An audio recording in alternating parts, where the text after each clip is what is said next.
what it is, y'all. Monty mentality number 22. There are athletes that wear that, but I'm not gonna mention the main one that comes into my brain because we don't bang with that team. But yeah, 22. Now, if you're watching on YouTube, you can see it's just me and little Mark today. Yeah. We holding it down. Hope y'all staying garlic. That's right. We garlic today. We got all that. the time. We got that it's good. John Dulio. And we about to get it cracking. But as you know, shout out to Greenhouse Studios for the production and hosting. Like, subscribe, and hit that bell button. And please hit it. You already know. Leave your 5-star reviews on your favorite audio platform if you're listening there. We appreciate it. And yeah, it's a lot to go over today. Or I don't know if it's a lot, but we'll see how it goes. Obviously, we got a lot of football going on with the playoffs, both college and pro. Also, the NBA trade deadline is only 2 weeks away, so we probably won't get into that. But we'll see how far down we get. Also, there's a bonus segment potentially. But again, let's see how far we get. But first, let's start with the national championship for college football. I'm sad that the Hurricanes had to lose. Hey, we were supposed to be 2001 again. Hey, Indiana. The Super Saiyan seniors pulled it out. Do you know who they played? They last 4 games.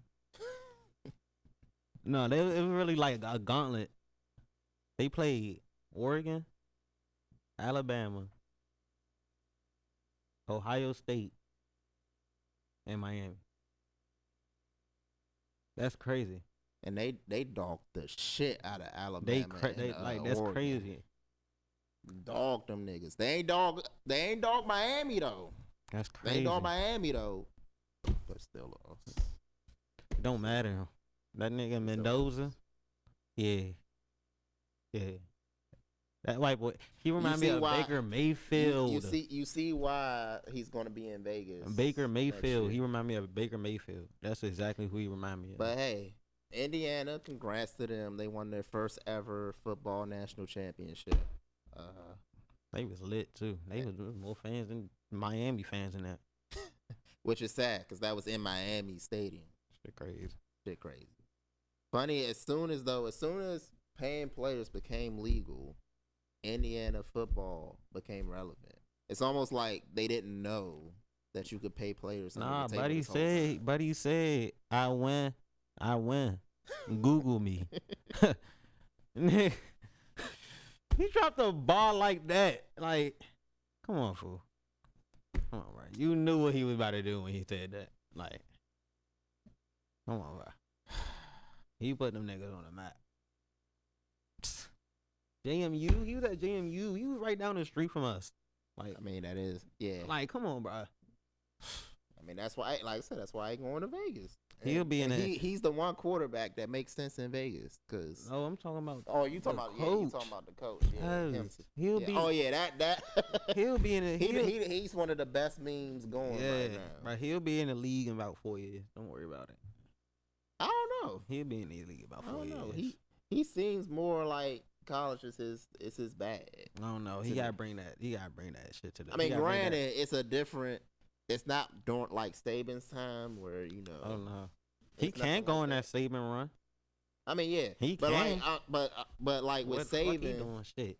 But like Saban was under the old regime where you know you had to do shit under the table. It's like, hey, we're gonna give you this. You talking like the Urban Myers? We're gonna give you this charger. You know what I'm saying? You know, we might give you a couple hoes on the side and shit like that. You know, that those days are over. Like now it's just now you just gotta treat these niggas like they actual professionals. Mm-hmm. Out in the open. Ain't no under the table.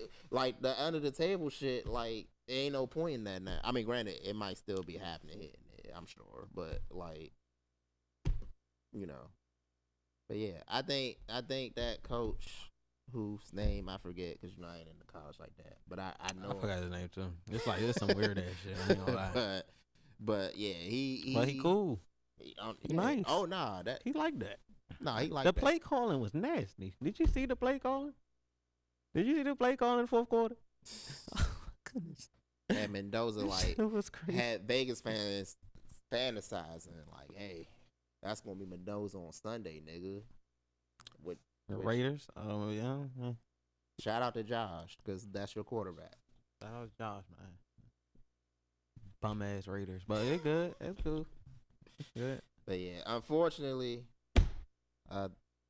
the Hurricanes could not beat the Super Saiyan seniors. You know, Carson Beck, the not so Super Saiyan senior himself. I don't know why niggas believed in him. He sold. He do this shit every year. He did it last year. But before he got hurt. Miami's gonna be back. All right. The top recruiting class in the ACC 4 years running. Y'all gonna need a QB now. True, but don't worry about all that. I got Tony though. Tony like that. Yeah. Malachi Tony, that nigga. He supposed to be in high school. He 18. Yeah. Supposed to be in high school. Like, don't worry, we got this. All right, bro. You gonna transfer in like 2 years? Huh? You gonna transfer in like 2 years? Don't matter. we gonna get we still gonna get top 10 recruiting classes year after year. We gonna know how to work the transfer portal. Not that hard. Miami football it's really is not back. that hard. Just pay him.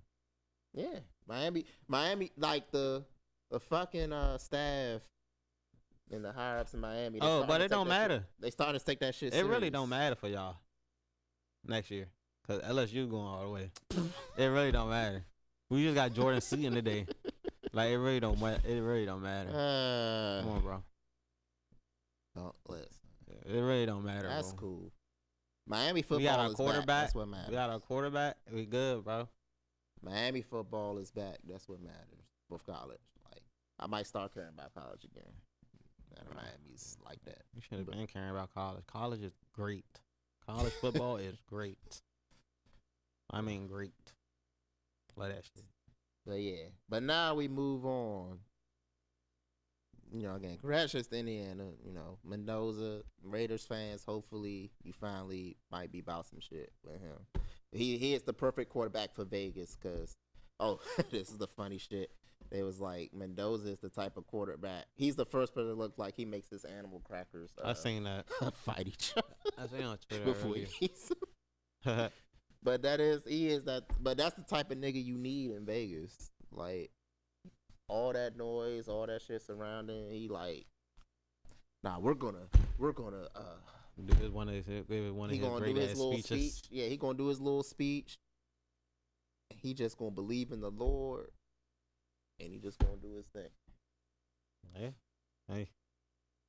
So shout out to the Raiders. Hopefully, that's your guy. But yeah, now we move on to the pros with a twist though. 'Cause this is probably gonna be a very special pod for this reason. So first off, let's start with this. This is the headline for this. And I'm going to start with this premise.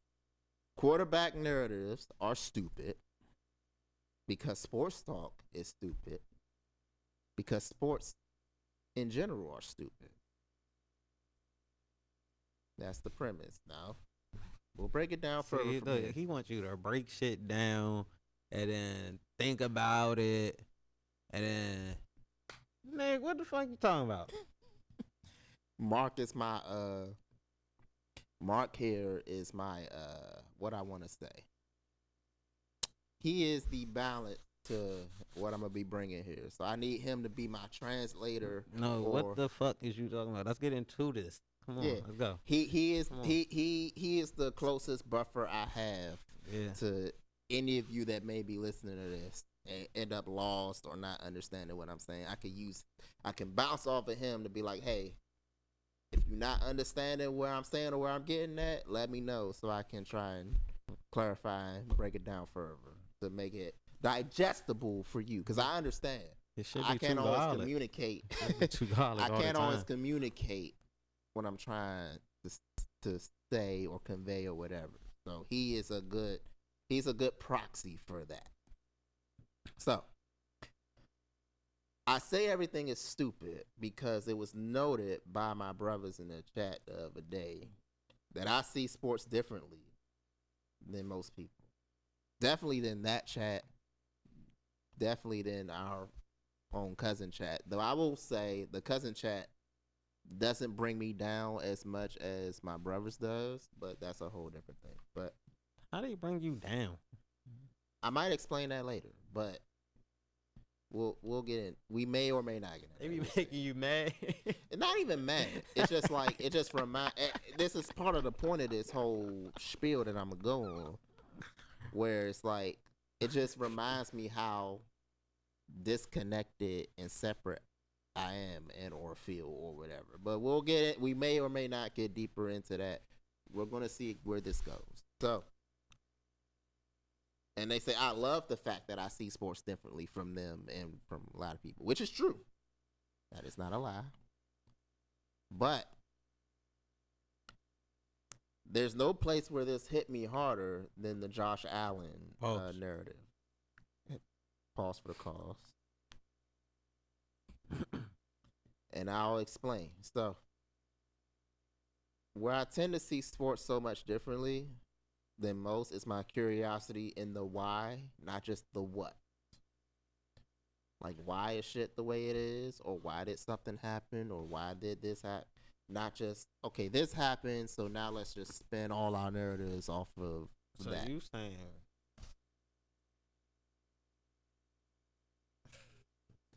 Go on. You just saying like, bro, I don't know.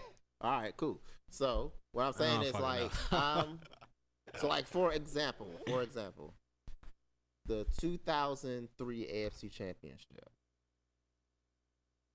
It was the Indianapolis Colts versus the New England Patriots. Yeah, that's right? fucking you old you are. Why is your memory that stop? Why do you remember that? I don't know. You remember the exact year AFC Championship? This is an example. So the 2003 AFC Championship, it was the Indianapolis Colts against the New England Patriots. And Peyton Manning obviously was playing for the Colts. Tom Brady for the Patriots. Peyton Manning in that game threw 4 interceptions. They still won. No, they lost. They did lose. No, he won the ring that year. This was Tom Brady's second ring. Second ring, yeah. Brady only threw 1 interception. They won. So on the surface level, it looks like, oh yeah, Tom Brady, clearly he's better than Peyton Manning, right? You threw 1 interception. Peyton Manning threw 4 interceptions, Like, obviously, Tom Brady is better because they won and Patriots lost. Peyton Manning's a loser. Tom Brady's a winner, blah, blah. But if you go a little deeper and actually watch that game, one, you have to account for that. Or you don't have to. You can just go the simple route, which is most people do. Of course, we don't do that here. At least I don't. They're here to bounce me out. But it's like, hey, Peyton Manning 1 was going against a much tougher defense because the Patriots defense was like that at the time. Yeah, they had niggas. Yeah. They had niggas and they had the mind of Bill Belichick at the peak of his powers. So that's one. That was crazy. That's one thing. But even to account for that, also Tom Brady himself, they had like 3 or 4 dropped interceptions in that game. The Colts did. Now, of course, dropped interceptions are not actual interceptions. I say, what does that matter? We may get to that later. They dropped them. You saying, okay? You saying, so what if? Is that what you're saying? Not even like if they would have caught them. So here's why you saying it would have balanced out basically. Then maybe it would. Right. What I'm saying, because they only lost by 10. Right. And the game was still like competitive all the way to the end. Basically. Okay. You saying okay? So I'm saying like on the surface you think, oh yeah, clearly Tom Brady's better than Peyton. But if you look But at nah, how if they you look at actually it played, play, if you actually watch and break it down, it's like, probably not actually. They probably would have been doing the same shit. Right. Or, hey, like I said, at the time, generally the thought was Peyton was the best quarterback in the league, and Brady was the winner. Because Brady didn't really break out until the Moss came along in 2007 when they had that perfect season.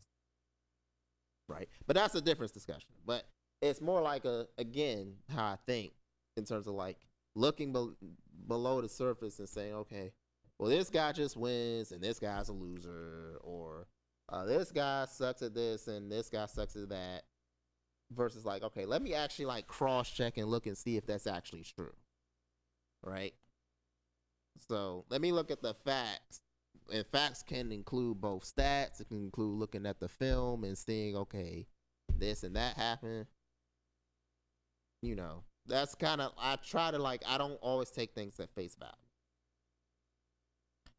So that's the thing. So another example where I don't like to take things at face value. We know that I love analytics, so to speak, or stats. Yeah, you love the fucking analytics. Oh my goodness. But here's them analytics. But I'll give you a misconception though. Misconception what here. What are you talking about? What are you talking about? So the misconception. I'm over here sitting right here now. Like, what are you talking about? Like, no, I'm just playing. Is that I'm obsessed with or slave to them, which is not true, but I do consider them in how I see football or basketball or whatever sport is in question. But they're just a tool to better understand what's going on. They're not like, nothing is the end all be all. You consider it all. That's my philosophy. I see stats as a tool for understanding game better, and which players help or hurt towards winning and losing, and not just like what people assume. So, and it involves learning how to interpret stats. So, like, not just, hey, I could tell you, yo, Tyrese Maxey averages 30 points a game versus fucking Luka Doncic, who averages 33 or whatever. So, Tyrese Maxey is almost as good as Luka, right? No. Right. Like, but not exactly. But Luka can't really compare that.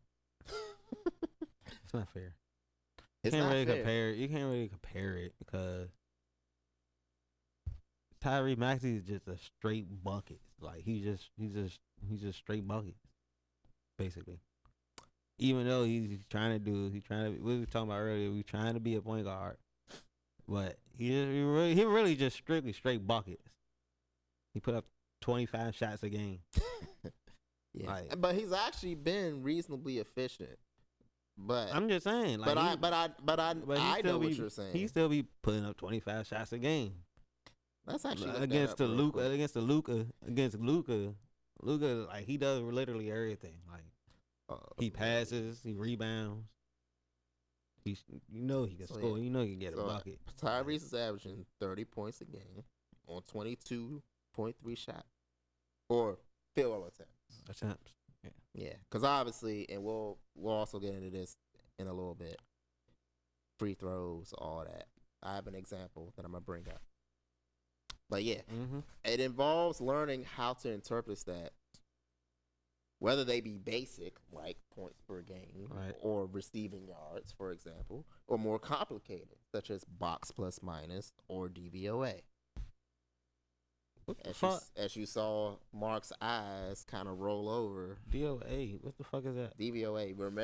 Remember when we previewed the NFL and the Commanders, and I was like, hey, I was explaining to y'all like that's that, like, hey, if you 15 yards on, like, say, 2nd and 8 is different than 15 yards on 3rd and 25. Oh, I think so. I don't really remember. Because your dad even brought that up, right? Where he was like, I was explaining it, breaking it down. Oh, yeah, because I didn't know what the fuck was you talking about. I was like, what the fuck? Yeah, I didn't know what the hell you were talking about. That's when I brought that up before.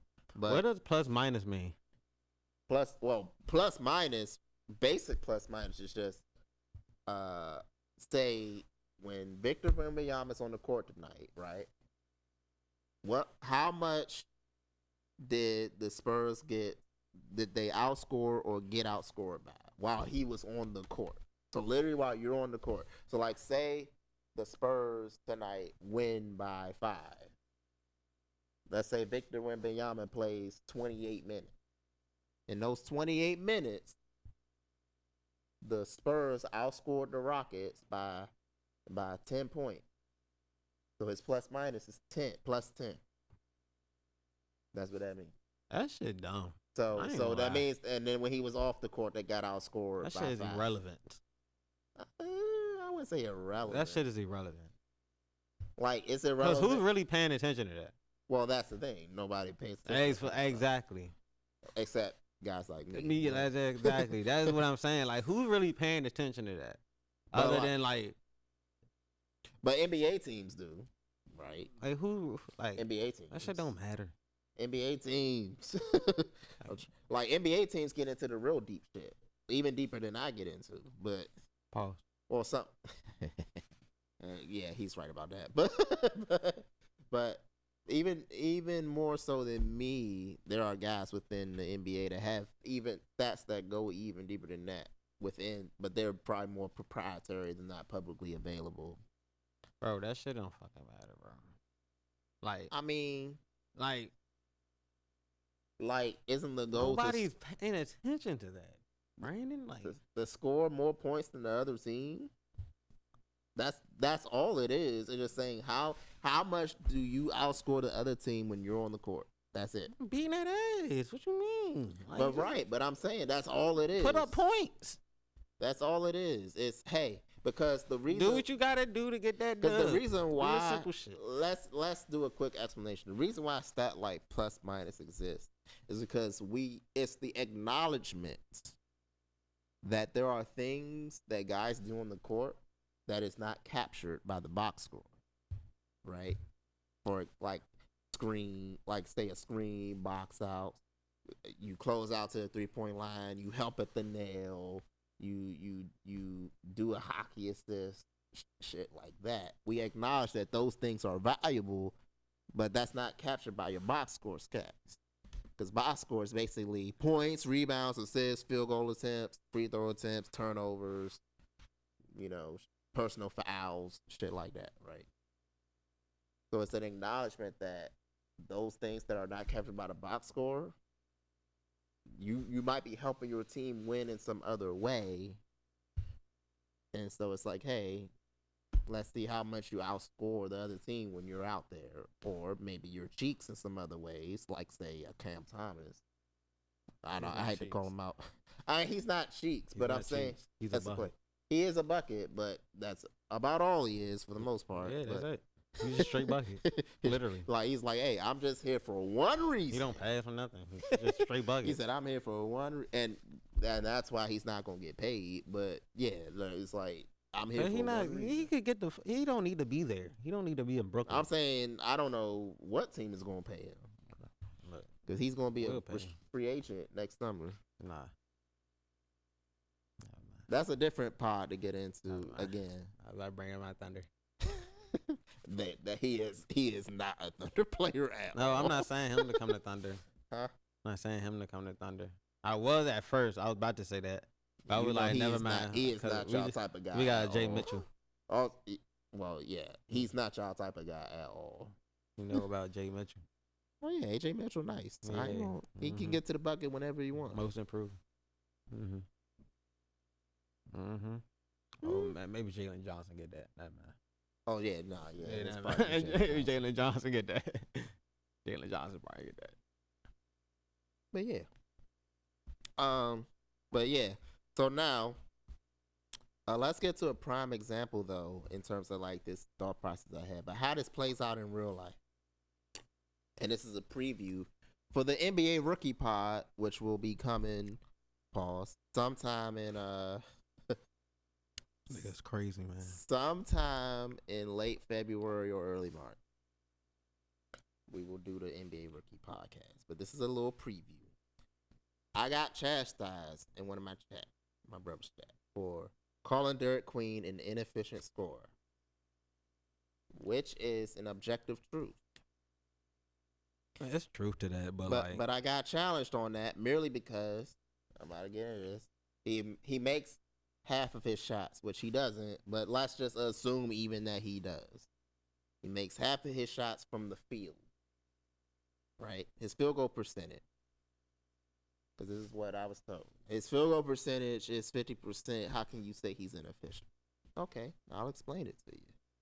So, what's about to bring up his three? What's his 3-point percentage? 20 something. We'll We talking about it. Let's talk about it. I'm gonna get there, Mark. Let's talk about it. I'm gonna get there. Damn, you ain't about to, like, nah, bro. That's Derek Queen. We gonna get there. I'm telling you. So making half of your shot from the field in a vacuum as an NBA player is good.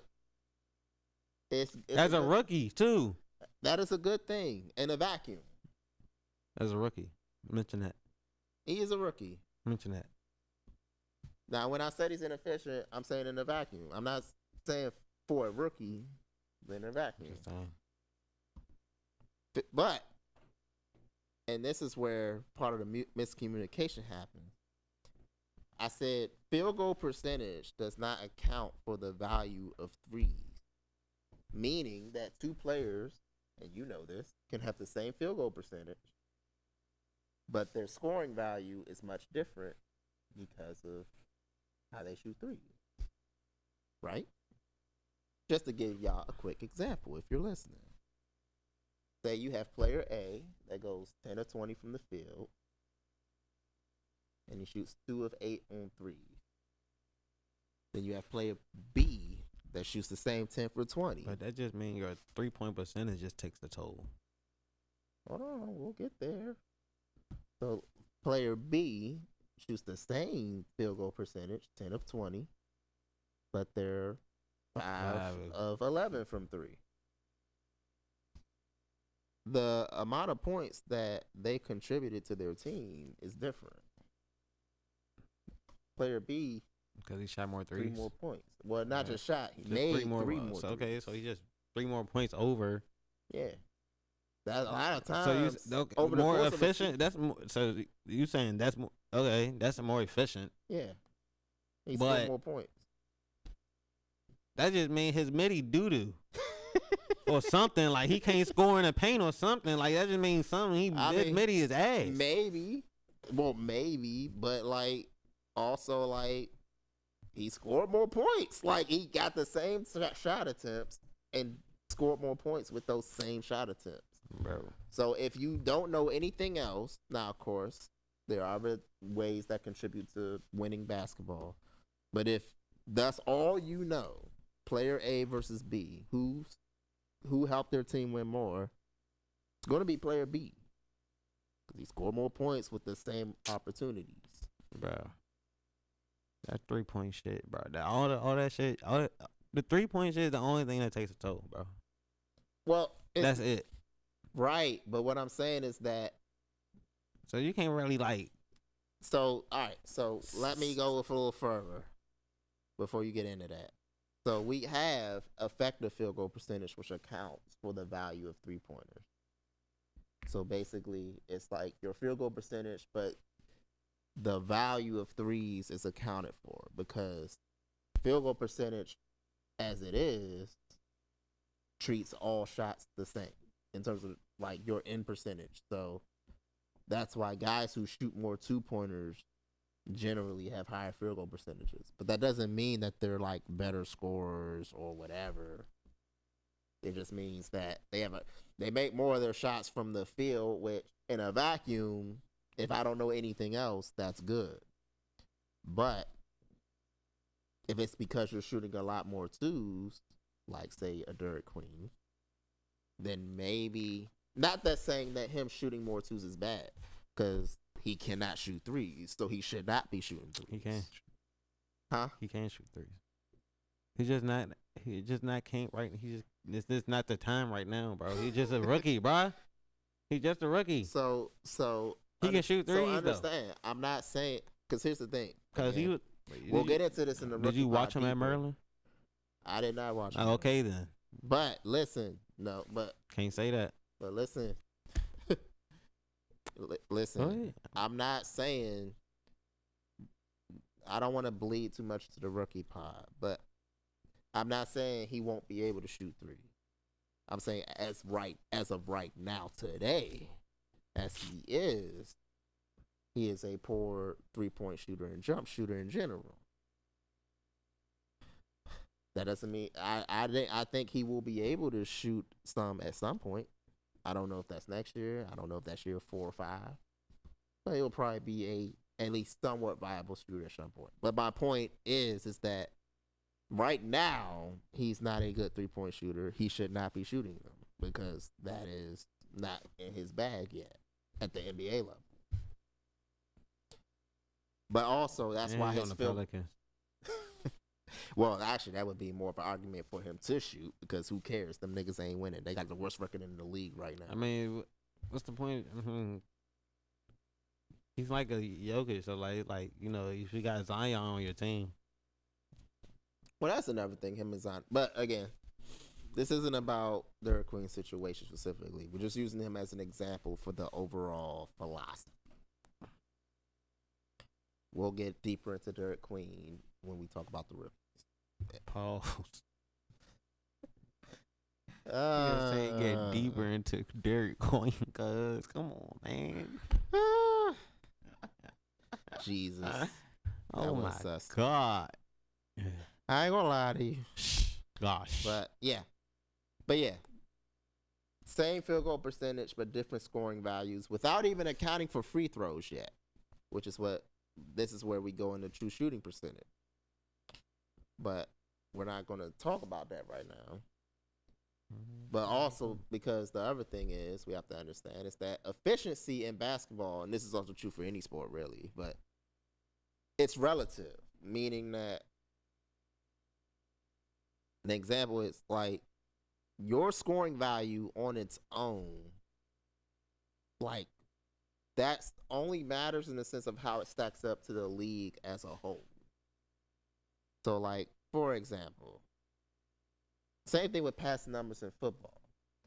One thing you see a lot is, look at like say Terry Bradshaw's numbers from the 1970s. And it's like, yeah, well, that was a totally different time. If you take an average quarterback's numbers right now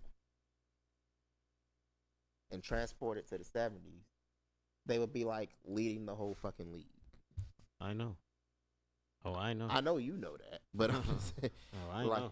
Them niggas dookie back then. But and this is getting to my point. It's not that those guys were dookie. It's that it was a totally different league back then. Yeah. I mean, granted, we ain't gonna get into the other thing that wasn't as prevalent at the time as it is now. But what we do know for sure is that the rules and the league environment and all that was much different. Because things such as back in the 70s, there was no illegal contact, or at least not like it is now. Not the same way it's implemented now. Oh, yeah. They could just, receiver running down the field, 15 yards down the field. Oh, I can just bump you, and it's just cool. Like, then they was killing. It's not even just killing. Like, literally, like. Back then, they was head hunting. Bruh, do you realize? No, but this is another thing about my general sports philosophy. And not as philosophy, but like how I think and how I see things. I actually go back and try to understand back then to see how we got to now. So back then in the 70s, do you realize that one reason why passing is so much bigger now, even beyond the contact stuff, you realize that offensive linemen, you can only block with a closed fist. Like this. That's it. You couldn't go outside of here to pass block in the 70s. Why the fuck do you know that? Because I just looked it up. It only takes like 5 seconds. Like, you ain't just looked that up. Like, why do You ain't look up how did niggas in the 70s block. I mean, but that's how. Like that's what they were. They could only block with a closed fist like this, and then they said they had to open up the game because well, you too young to remember, though you might be aware of it. Remember, they had to open up the game in the NBA in the mid 2000s, where they had to get rid of hand checking. Oh yeah, I remember all of that. Yeah. Like it's kind of like that, where they was like, "Yo, we gotta open up the scoring," because there was one point where the average team in the NFL scored like 17 points a game. It was the average. They was like, "Hey, we gotta like fix this. We gotta like open up the offense, make this more entertaining." So they like the offensive linemen now they could block like as long as they didn't get into the shoulder pads. Now we can block like this. So pass blocking greatly improved, right? On top of like, you know, now like, hey, you can't touch a receiver. You can't illegally contact a receiver past 5 yards. 5 yards. Yeah. And then of course we had that 2003 AFC Championship. Remember that? Where the fucking Patriots were fucking holding and mogging the fucking Colts receivers. So they had to re-emphasize, hey, we cannot let y'all contact receivers past 5 yards. And they was still getting barbecued.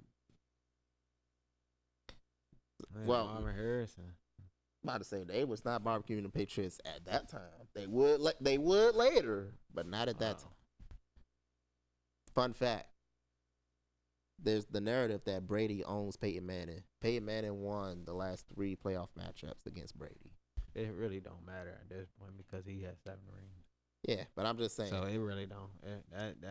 That debate out of the equation. It really don't matter.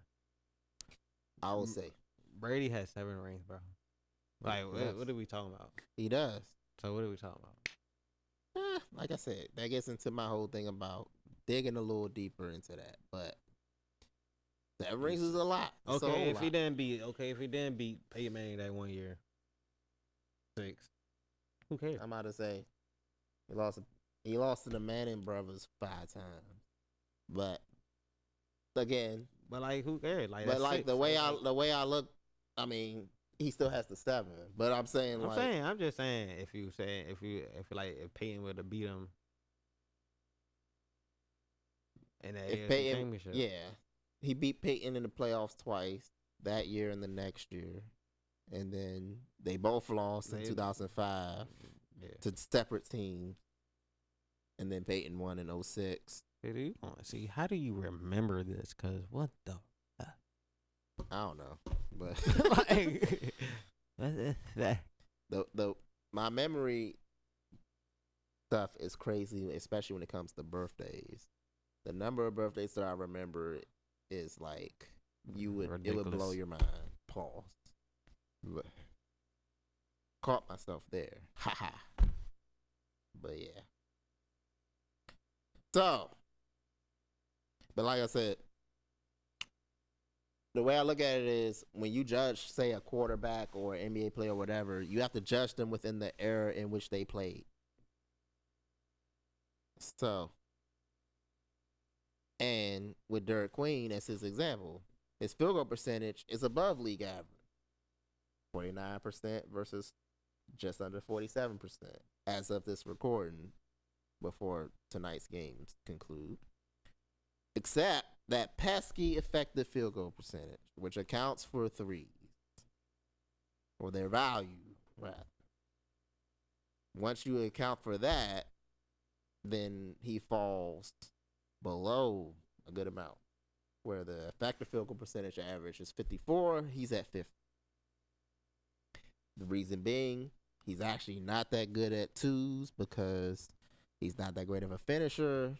And his mid-range game is right now. I don't think it's going to stay that way, but right now, that's where it's all good, bro. I know. I would agree with you. It's all good in the long term. Right now, not very good. And then, of course, he doesn't shoot many threes. Over 90% of his shots are from 2 currently, compared to 58% for the league at large. And he doesn't make the threes that he takes. He's at like 19% or something like that. So taking all that into account, yeah, him being an inefficient scorer is something that he does get propped. Let me say, he does get propped up a bit by his free throws. He does throw a good amount of fouls, even for a big. He got a good amount of fouls, and he's a really good free throw shooter for a big man because he makes like 78%. Mm-hmm. Talk about it. But that doesn't prop him up enough to not call him inefficient. Him being an inefficient scorer, as he is right now today, it's an indisputable objective fact, right? But if you just look at his field goal percentage, you'd be like, no, Brandon. His field goal percentage is 49.2%. What are you talking about? If you dig a little deeper, you dig a little deeper and you realize, no, he's not that efficient, especially by big man standards. Because centers tend to be more efficient than other positions in the NBA. They're closer to the basket. They're supposed to be. And also more of the shots get created for them. But for Queen's case, not as much because we know he handles the ball a bit more. Mm-hmm. And also the Pelicans, like, who's the playmakers on that team? that doesn't help. he is the biggest playmaker. So I think Trey so Murphy that might get doesn't up out help, of there right? too, so like Dairy Queen playmaker one. But yeah, we can get into how that fits into his total value as a player, but that's for the rookie pod. But that gets to my whole thing about looking a little deeper. Now, how does this come back to Josh Allen, you ask? Well, at least this mindset leads me wanting to consume sports content in a way that most don't really want to, right? Where you get into things beneath the surface. So it forced me to look for alternatives outside of your typical like first takes and undisputeds and shit like that, right? And you know what the major sports stories are. And the downside of this is it can cause me to become disconnected from like the general sports talk and whatever, right? And it can get a little lonely, but it is what it is. But that again, how does this all connect to Josh Allen? Well, I had no idea how bad it was until I didn't realize like there's a lot of media members that was saying he's better than Patrick Mahomes. And I was like, Come on, okay, that's we. Like I saw like 5 different prominent media members be like, he's the best player in the world. You about to say you think he's better than Mahomes? No. Oh. No. Oh. But I'm saying like that's what a lot of these media people were saying. Yeah, no. That's stupid. Yes, that's stupid. That's just ignorant. Yes, but like you had like that's just ignorant. They just trying to make. Damian Woody, Dan Orlovsky, Dan O saying the dumbest. They just say the dumbest shit. Damian too. Damian Woody say dumb shit too. But people listen to them like, oh yeah, I've been listening to this and get some insight into like the NFL and shit. And it's I like, wouldn't even listen to Dan O. He stepped out in the back of the end zone. Didn't even know. I wouldn't even listen to bro. Hey man, I'm burnt. Shit is too seasoned. Parmesan, all it. I'm also just clumsy, but let's not get into that. But yeah, like I said, I didn't realize how disconnected I am because, and it's funny because Mark is not like this, as we was talking before, but people were very hungry to see Josh Allen lose and lose spectacularly. And a large part of it is because he's the media's golden boy, which I understood that. I knew that. What I did not know is that they was actually saying like he's the best quarterback in the world, and he is the best NFL player out there, and blah blah. Oh, he's still not better than Lamar. That's just okay. I do think he's better than Lamar. That's me though. Huh? That's just me. What? I could see. Why people think he's better than Lamar. But I that's just think me. I'm firmly on the Josh is better than Lamar, but like there's an outside argument you could make for Lamar, but we're gonna get there in a second. So I got thrown off by that. Like they was really out here saying he's the best quarterback before Mahomes ACL went to go see Jesus. And that's It's crazy. okay. It's okay. It get resurrected. It is. It's gonna rise on the third day, and then it's gonna be back to whatever. Be But right. Even Peyton Manning did not get this benefit during the height of the Manning Brady wars, and Manning was clearly better than Brady at a certain point during those early years. Just Brady had the Bill Belichick and the better defenses, so they was winning this shit. The Colts were not.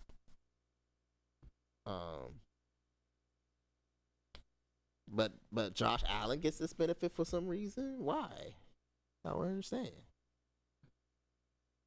So it made me understand even more why people were so thirsty for Josh Allen to get knocked off his high horse that the media put him on. And of course, well, let me not skip my thoughts for a second. So he definitely did fuck the money up against the Broncos on Saturday. 4 turnovers, 2 fumbles, 2 interceptions, including the one in overtime.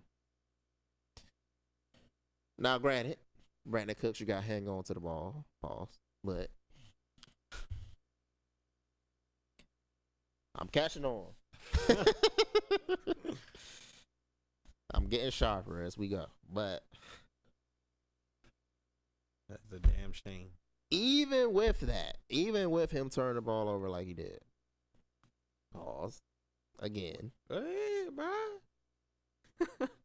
It's unfortunate. Go ahead. Even with that, you could argue that Josh Allen played the best out of any quarterback this past weekend. Now, one, considering the level of defenses is a big part of that because of Denver's defense and how good they are. Because in a vacuum, you would say probably Bo Nix, right, played the best. Because he didn't turn it over. He had that game-tying drive. Oh, no, he did have 1 turnover. But 1 to Allen's 4. But, so you could say he was maybe a little better in a vacuum. But it was a whole lot of ass this weekend in terms of quarterback play. CJ Stroud, Doogie. you are the forefront of this. Doogie. Straight trash. Why didn't they put Davis Mills in? CJ Stroud That is the was franchise crazy. quarterback, I'm afraid. I would put that boy in. I would put that white boy in after halftime. Throwing But 4 yeah. picks in the first half. Boy, I wish I. But I bring this up because I had to be told also in my chat that Drake May played well. And I'm like, 4 fumbles and 5 sacks with under 200 yards? It definitely wasn't him that won that game. No. The No. defense. Yes. Including a pick 6. The defense, bro. But that's what I'm saying. Like, quarterback narratives are stupid for this reason. Because it's like, you're not going to sit and tell me you watched the pay. Like, even with all the turnovers. I ain't gonna lie. That's what I be trying to tell my friends. I be like, bro, You're not y'all going to not tell really me. seeing it. You're Like, not going to tell me that Drake May played a better game than Josh Allen this weekend. But yet, Drake May gets to go to the AFC Championship and play Jeff Statham, whatever his fucking name is. Jared Stidham. Stidham. Jared Stidham. I knew it was a J. Jared Stidham.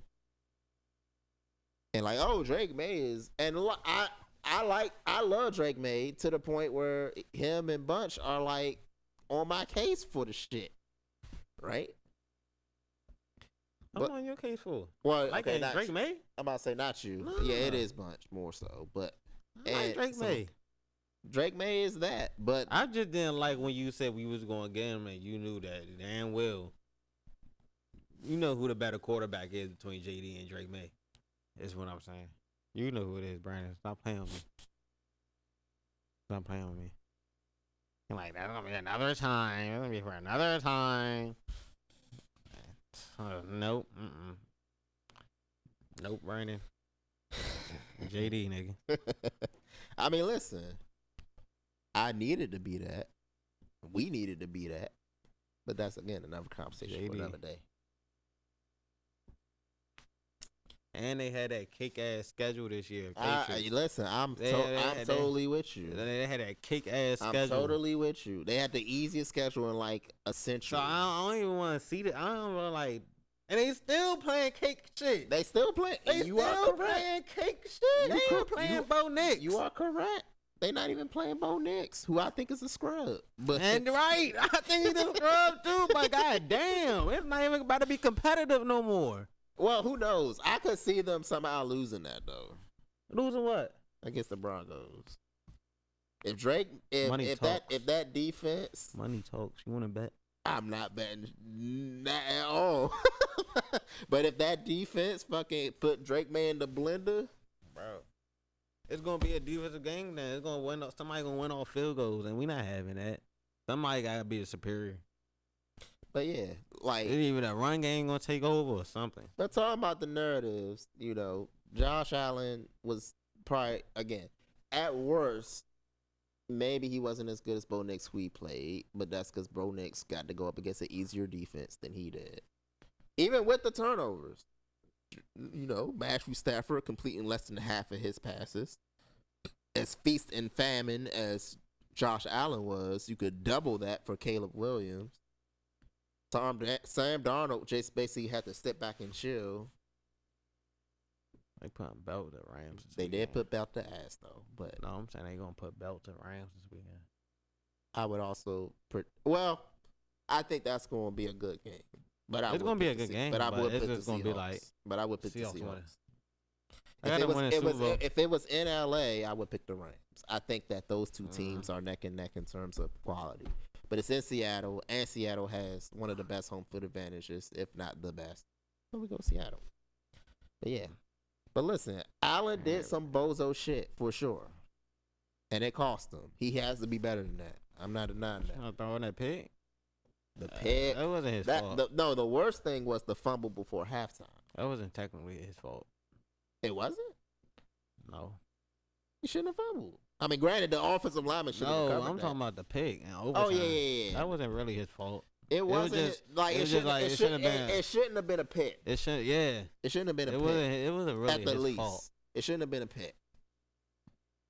So like, and he missed some throws and all of that. But you show me the quarterback that has never missed throws, that has never had subpar games. They don't exist. They just do not exist. The closest you'll get to that is maybe Joe Montana. That's about it.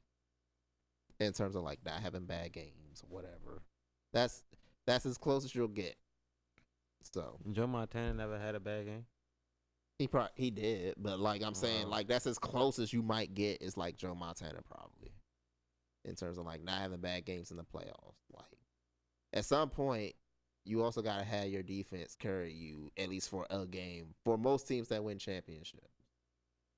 So yeah, he did some, but and the thing with Josh Allen too is he has gaudy postseason stats, right? Which probably overstate how good he is because he has 15 fumbles in 15 games. They've only recovered the defense that is 4 of those, including the 2 from this weekend. And his low interceptions are in part because more drops than you expect. However, Keon Coleman. Okay, that's a drop on the other side. But you know, we give that grace to young players. No, not him. No, not him. He be missing practices and stuff, bro. Nah, he can't. I love cookies. He can't be doing that this young, bro. I love cookies. You gotta tighten up. Keon Coleman, lock the fuck in, please. But yeah. Might be too late. However, those numbers are still gaudy. And his defenses mostly have not shown up in the playoffs, which is part of why he has not won. This man had the lead with 13 seconds left. He got the lead with 13 seconds left. and lost.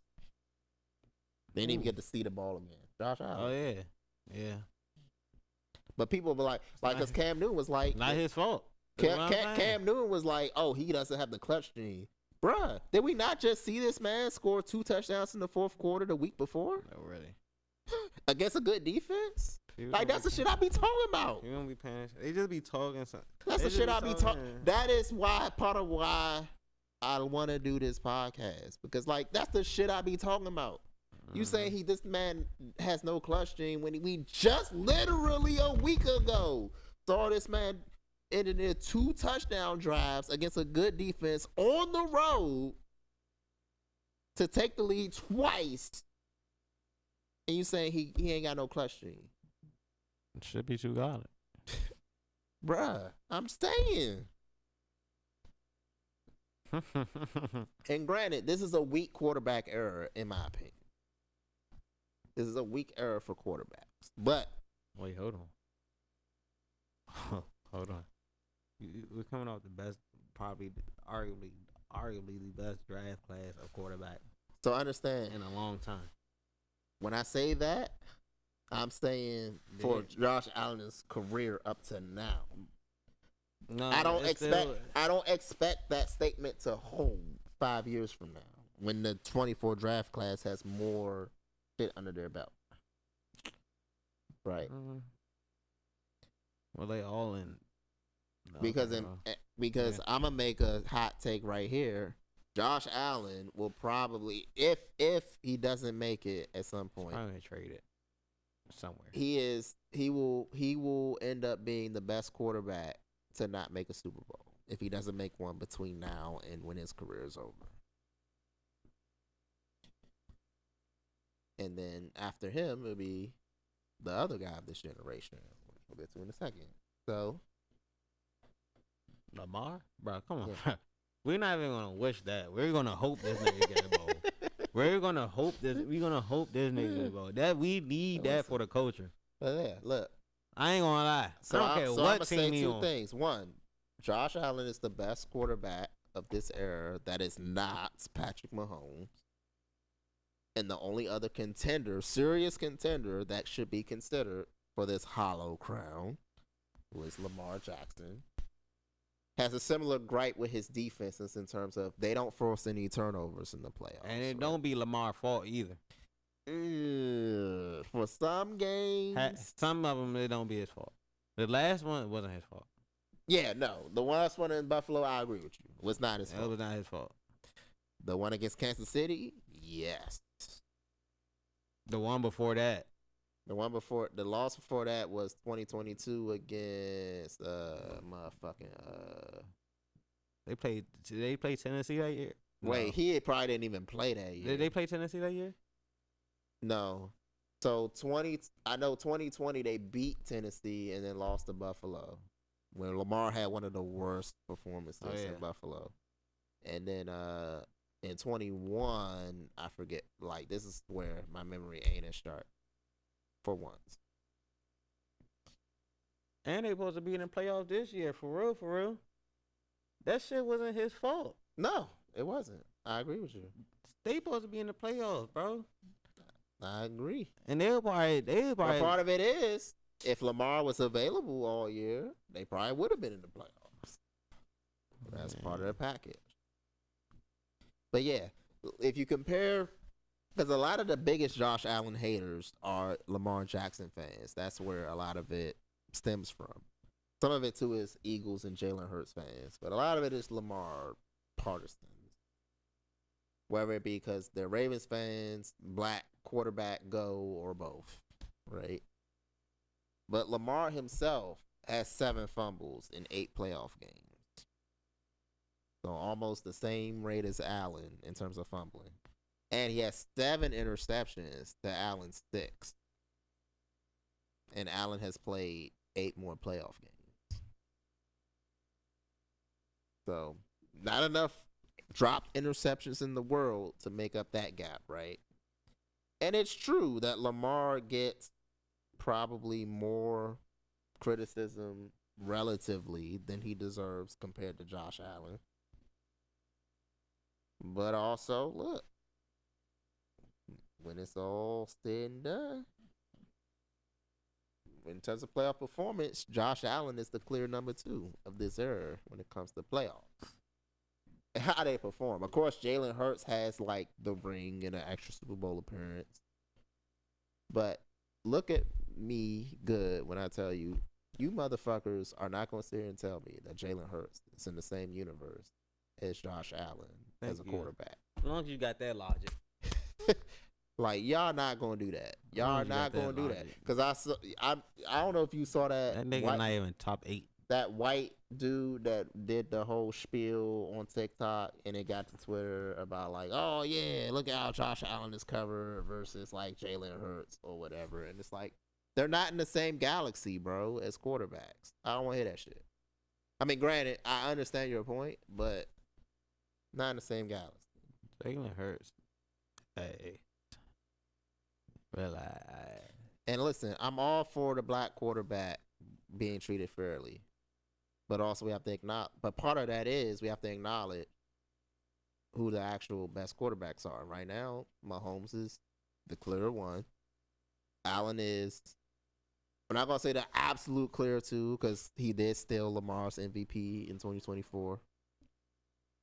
But if we're accounting for playoffs, I think we can comfortably say that Allen is probably number 2 until Lamar does more in his playoff life. So, yeah. So I accept that I will not consume sports the same way that most people do. And, you know, but I also don't want to make that take away my joy where I start like rooting for certain things. To like, oh, what's going to be the best narrative? Like right now, from that standpoint, my rooting interest would be Seahawks win the Super Bowl because nobody's going to say, damn, Sam Darnold is like that. In reality, it'd be nice. Huh? Nigga, Sam like, Darnold. Like the last 2 years, he been like that, hey, Brandon. Let's be real. Let's be real. He found his groove late in his career now. He's like that right now. I ain't saying he ass. Like he's like that. But he about to pull the Jalen Hurts. Yeah, no, he not. I'm gonna throw like 15 passes a game because he don't run. So no. Without the running. Exactly, he don't run. And then after they running back, they second string running back just got hurt. He definitely ain't running. Like he gonna be throwing like shit. Don't I tell you, brother? He been doing it. He been the last 2 years, yeah. As we have to wrap up the pod here, right? I enjoy the intellectual side of sports and the philosophy. I'm a nigga that plays Sudoku for fun. I don't know how, but right? Mm-hmm. Most fans use sports as an escape, right? Escape from their job or the girl that's either getting on their nerves or ignoring them or cheating on them or whatever. You know, the kids, whatever stresses they have going, you know, grieving losses of life, shit like that. And so sports is supposed to be fun. And for most people, having to think more deeply is not necessarily fun. Right? And I have to accept that. So shows like First Take, Undisputed, Gil's Arena, Jeff Teague podcast, shit like that. Bro, it's entertainment, bro. It's entertainment. It's not supposed to be factual all the time. You know what I'm saying? Exactly. Like, it's just entertainment. Like you gotta watch it for entertainment. You can't just be like, man, these niggas talking about bullshit. Bro, just laugh. Just sit there and enjoy. Right. And like I can do that at times. My thing is just it's like don't act like I'm crazy for pointing out that's like, hey, A is not B. And you're like, no, but it is. A is B because that's fun. Basically. Like, that's all I ask, I guess. But I have to accept it, like I said. It's not that I can't do that. I love, like, the memes that Stephen A. gives us. I love them. Like, I got something in my phone right now that I'll pull up in a second. I love the memes, but it's like I can't consume sports that way, like on the day to day. I can't do it, but you can, and that's okay. You know, it's not that people don't enjoy games being broken down, because you, of course, you probably old enough to remember like NFL matchup and shit like that. You know, when now, I mean, well, you're a bit more you're a bit more into like the deeper stuff a little bit, like the if they get on the NBC right now and like T Mac or Mello like break down the shit, like you'll be with that. But like sometimes people don't want that; they just want the tween has he crossed, skip through that lane. Hey Mo.